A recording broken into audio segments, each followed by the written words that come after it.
ज्योत पुत्रिका व्रत कब है, जानिए इस वीडियो के माध्यम से।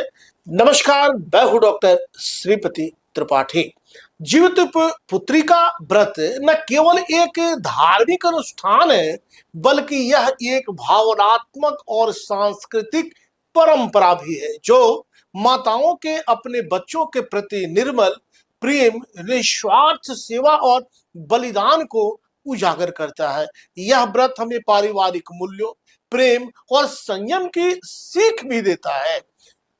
भारतीय संस्कृति में व्रतों का विशेष स्थान है। यह न केवल धार्मिक विश्वास का प्रतीक होते हैं, बल्कि इनमें पारिवारिक और सामाजिक मूल्यों की भी झलक मिलती है।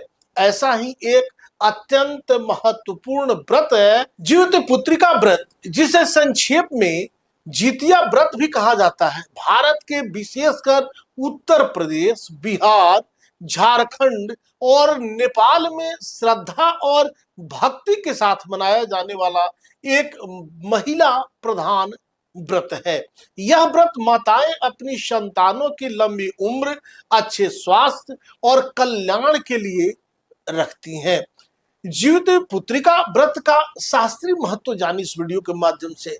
यह व्रत मुख्यतः मां द्वारा अपने पुत्रों की दीर्घायु, आरोग्यता और सुख समृद्धि के लिए किया जाता है। इस व्रत की मान्यता है कि इसे सच्चे श्रद्धा और नियम से करने से संतान पर कोई संकट नहीं आता और उसकी आयु बढ़ती है।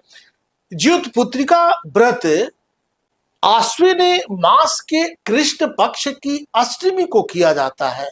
इस साल जीवित पुत्रिका का व्रत 14 सितंबर 2025 रविवार को किया जाएगा, क्योंकि आज ही के दिन में 8:41 से अष्टमी तिथि का आरंभ हो रहा है, जो अगले दिन सोमवार को प्रातः 6:26 तक रहेगा। उसके बाद नवमी का आरंभ हो जाएगा। अतः नवमी का आरंभ होने पर जितिया का पारण किया जाएगा।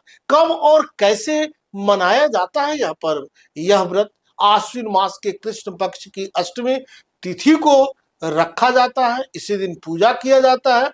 व्रत 3 दिन तक चलता है। सप्तमी निर्जला उपवास की तैयारी की जाती है। इसे नहाए खाए कहा जाता है। व्रती इस दिन शुद्ध सात्विक भोजन करती हैं। अष्टमी इस दिन महिलाएं निर्जला उपवास करती हैं, अर्थात जल भी ग्रहण नहीं करती। वे संतान की कुशलता के लिए पूरी आस्था से व्रत करती हैं। नौमी व्रत का पारण उपवास का समापन का दिन होता है। व्रती फलाहार या पारंपरिक भोजन करके व्रत पूर्ण करती हैं। व्रत कथा जानी इस वीडियो के माध्यम से। इस व्रत से जुड़ी पौराणिक कथा के अनुसार राजा जीमुतवाहन ने एक नागकन्या से विवाह किया था। वह अत्यंत धर्मात्मा और परोपकारी राजा थे। उसने गरुड़ द्वारा रोज एक नाग को भोजन के रूप में ले जाने की परंपरा को समाप्त करने का निर्णय लिया। स्वयं एक नाग के वेश में गरुड़ के सामने आ गए और अपने प्राण देकर नागों की रक्षा की। इस बलिदान और त्याग से प्रसन्न होकर देवताओं ने उसे पुनर्जीवित कर दिया। इसी प्रसंग के कारण यह व्रत जीवित पुत्रिका यानी जीवित पुत्र की प्राप्ति के लिए किया जाता है। रीति रिवाज के अनुसार यह व्रत जो है, महिलाएं लाल या पीली साड़ी पहनकर जितिया की कथा जो है बड़ी श्रद्धा और भरोसे के साथ, विश्वास के साथ सुनती है। वे गुड़, चने, पत्ते, धागे आदि से बनी प्रतीकात्मक वस्तुएं अपने पास रखती हैं और पूजा करती हैं। कुछ स्थानों पर मिट्टी से जीमुत वाहन की मूर्ति बनाकर पूजा की जाती है। जीवित पुत्रिका व्रत नारी शक्ति की ममता, आस्था और त्याग का प्रतीक है। यह व्रत केवल धार्मिक अनुष्ठान ही नहीं है, बल्कि मातृत्व की भावना का उत्सव भी है।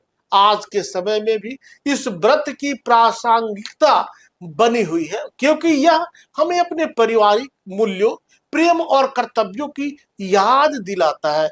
यह स्मरण कराता है, सर्वे पुत्राः दीर्घायुः सुखी भवन्तु। अभी तक आपने इस चैनल को सब्सक्राइब नहीं किया तो सब्सक्राइब करें, शेयर करें और ज्यादा से ज्यादा कमेंट्स करें। नमस्कार, जय श्री कृष्णा, वंदे मातरम।